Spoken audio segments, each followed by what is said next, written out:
Hi guys! Welcome back again to my YouTube channel. Panibagong araw at panibagong video na naman tayo guys. Sa videong ito aking ituro po sa inyo or i-share ang tips sa iPhone natin, sa ating iPhone battery guys. Kung paano natin panatilihin ang lifespan ng ating iPhone battery. So may 10 tips po ako para sa inyo guys. Panoorin niyo po ito. Ang number 1 tip ko sa inyo guys is iwasan nyo pong mag-charge aabot ng 100% or sobra sa 100%.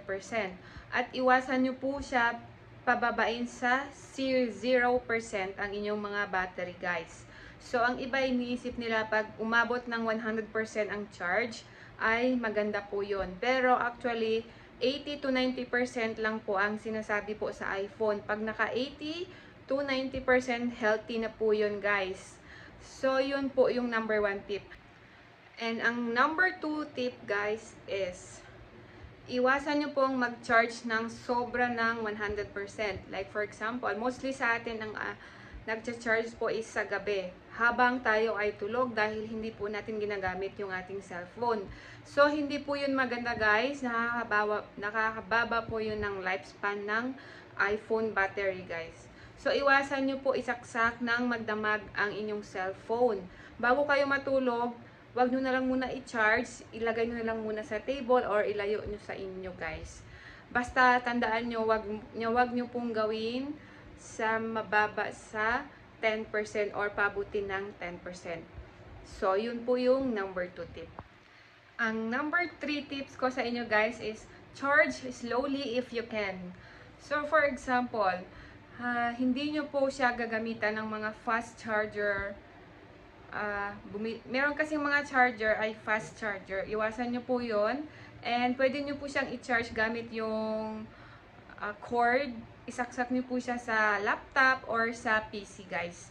Mas maganda yung gano'n na dahan-dahan po. Nakakadagdag po yun ng lifespan ng inyong battery. Ang number 4 tips ko sa inyo is, i-turn off nyo po yung Bluetooth at Wi-Fi habang naka-charge yung cellphone nyo guys. Dahil pag naka-turn off is maganda po yun, nakadagdag po siya ng lifespan sa battery.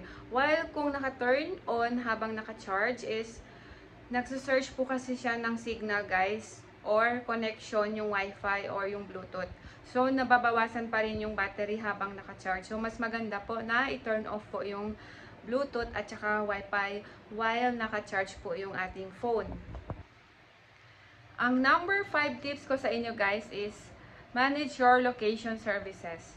Yung sa settings ng inyong phone guys, i-turn off nyo po yon. Di ba ngayon uso po yung mga i-turn on yung location dahil for example, kung naghanap po tayo ng sasakyan, malocate nila tayo.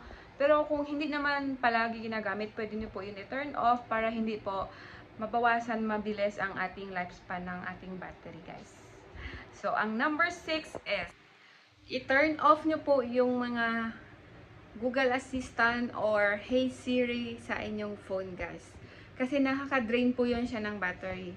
Alam nyo na, sa panahon ngayon, masyado na tayong high-tech. So, may mga iba po gusto po nila yun i-turn on para mabilis po nilang i-search yung gusto nila, diba?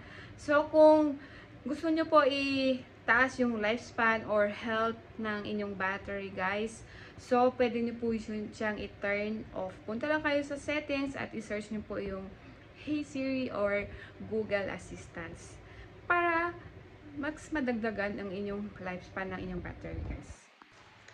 Ang number 7 tips ko sa inyo guys is wag nyo pong i-turn off yung application nyo. I-manage nyo lang guys. Subukan nyo pong i-manage.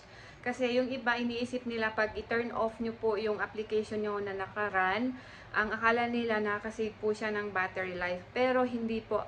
Mas nagwo-worse po yung battery or bumababa po yung battery life guys pag ginawa nyo yon. Dahil pag turn on nyo yun ulit, diba napansin nyo may sunod-sunod na notification sa inyong mga applications. So, mabilis siya kumain ng battery guys. Instead na i-turn off nyo, i-manage nyo lang yun kung paano nyo gagawin guys. So, yun po yun. Ang number 8 tips ko sa inyo guys is panatilihin nyong mababa ang inyong brightness sa inyong cellphone. So, may mga ibang settings guys, naka-turn on po yung automatic brightness. So, kung example, nasa maliwanag tayo, bumababa po kusa yung brightness. And kung tayo ay nasa madilim, nag-increase po yung brightness. Diba? Merong ganun sa inyong iPhone. Napapansin nyo kusa na lang nagiging liwanag or nagiging maliwanag ang inyong screen. Dahil nga po, naka-turn on yung brightness setting sa inyong cellphone or yung automatic brightness setting sa inyong cellphone, guys. So, pwede nyo po yun siyang i-turn off and i-adjust nyo na lang manually para hindi po siya nagsa-search every time na nag-change po kayo ng place kung saan po kayo. Dahil kumakain po yun siya ng battery or bumabawas po yun siya ng lifespan sa ating mga iPhone battery or sa inyong mga cellphone dyan, guys. So, yun po. Ang number 9 tips ko po sa inyo, guys, subukan nyo pong i-turn on yung smart battery modes ng inyong mga cellphone. Diba ngayon may mga power saver mode or low power mode na po yung mga cellphone natin, guys. Dahil effective po yun siya at nakakadagdag po yun ng lifespan sa ating battery. Hindi po siya mabilis ma-drain pag naka-turn on po yun siya. Dahil ika-cut back niya po yung mga function sa inyong cellphone. Kumbaga, hindi na po gagamitin masyado ang inyong mga function sa inyong cellphone dahil naka-turn on po yung smart battery mode, guys. Ang number 10 tips ko sa inyo, guys, is try nyo pong i-change yung inyong appearance sa inyong screen, guys. Diba ngayon may light mode and dark mode? Gamitin nyo po palagi yung dark mode ang inyong cellphone. Kasi sa light or sa brightness, guys, mabilis po kumain ng battery yung gamit na ganun, guys, ang light appearance. So, ngayon, di ba, may dalawa tayong option sa ating mga settings sa inyong phone. May dark at saka may light. So, mas maganda yung dark, guys, kasi masyadong nakakakain or nakaka-drain ng battery yung appearance pag ginamit yung light. Kasi yung brightness, mabilis po yan siya kumain ng battery. So, try nyo po yun, guys. Nakakadagdag po yun ng lifespan ng battery life natin. So, sana po may natutunan kayo sa video ito. Kung hindi pa kayo nakapag-subscribe sa aking channel, huwag niyo pong kalimutan, i-turn on nyo na rin yung bell button para kayo ay laging updated sa aking mga susunod na videos na i-upload. And comment na rin kayo, guys, kung may mga videos kayo na isa-suggest. Thank you for watching!